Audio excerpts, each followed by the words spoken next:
Makamu wa rais wa Iran amesema Hormuz itabaki chini ya udhibiti wa Tehran. Ismail Isfan, makamu wa rais na mkuu wa shirika la sera na usimamizi wa nishati ya kimkakati Iran, amesema usimamizi wa mlango wa Hormuz utabaki mikononi mwa Jamhuri ya Kiislamu na kwamba maadui wake hawataweza kuupata udhibiti wake. Akizungumza wakati wa ziara yake mjini Qom, pia alisema Irani ina uwezo wa kujibu vitisho dhidi ya miundombinu yake ya nishati na itajibu shambulio lolote dhidi ya rasilimali za nishati za nchi hiyo kwa majibu ya uamuzi na sawia. Yaliyojiri huko Mashariki ya Kati, amejeruhiwa lakini yuko salama. Trump amesema rubani wa jeshi la anga la Marekani ameokolewa katika operesheni ya miujiza. Ameokolewa yeye pamoja na timu ya uokoaji, wote wapo salama nje ya Irani. Fox News imeripoti saa chache baada ya Irani kuripoti mashambulizi ya mabomu yaliyosababisha vifo katika eneo ambalo rubani huyu alipotea. Waziri Mkuu wa Israel Benjamin Netanyahu amesema Israel ililenga viwanda vya mafuta vya Irani katika mashambulizi ya Jumamosi. Rais wa Marekani Donald Trump amesema Irani ina masaa 48 kufikia makubaliano na Marekani au kufungua mlango wa Hormuz. Kitu kibaya kinaweza tokea kwa Jamhuri ya Kiislamu ikiwa itashindwa kufanya hivyo. Viwanda kadhaa vya mafuta katika mkoa wa Khuzestan wa Irani vililengwa Jumamosi, vikiwemo vituo muhimu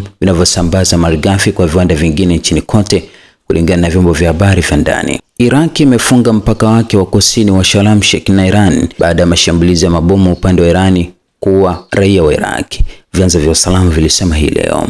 Hakuna ongezeko la mionzi lililoripotiwa baada ya shambulio katika kiwanda cha nyuklia cha Bushehr cha Iran, shirika la nyuklia la Umoja wa Mataifa limesema Jumamosi. Drone iligonga meli iliyohusishwa na Israel katika mlango wa Hormuz na kusababisha moto mkubwa ndani ya meli hiyo, vyombo vya habari vya serikali ya Iran vimeripoti Jumamosi, vikinukuu kamandi ya jeshi la wanamaji la walinzi wa mapinduzi ya Kiislamu. Iran imesema ndege ya Marekani iliharibiwa wakati wa operesheni ya kuokoa rubani. Ndege za anga za adui kadhaa zimeripotiwa kuharibiwa vibaya katika operesheni iliyoshindwa ya Marekani katika mkoa wa kusini wa Isfahan ili kuokoa rubani aliyekwama. Kulingana na Tasnim News, msemaji wa makao makuu ya Khatam Al-Arabia alisema ndege zilizodunguliwa ni pamoja na ndege ya usafiri ya kijeshi ya Marekani aina ya C-130. Mbunge wa Irani amesema Tehran lazima endelee kupigana licha ya uharibifu wa kivita. Hossein Samsam, mbunge wa kamati ya uchumi ya bunge, amesema kwa sasa Jamhuri ya Kiislamu inalazimika kuendelea na vita na upinzani licha ya uharibifu uliotokea. Alisema Tehran lazima endelee kukabiliana na wapinzani wake ili kuongeza gharama ya vita,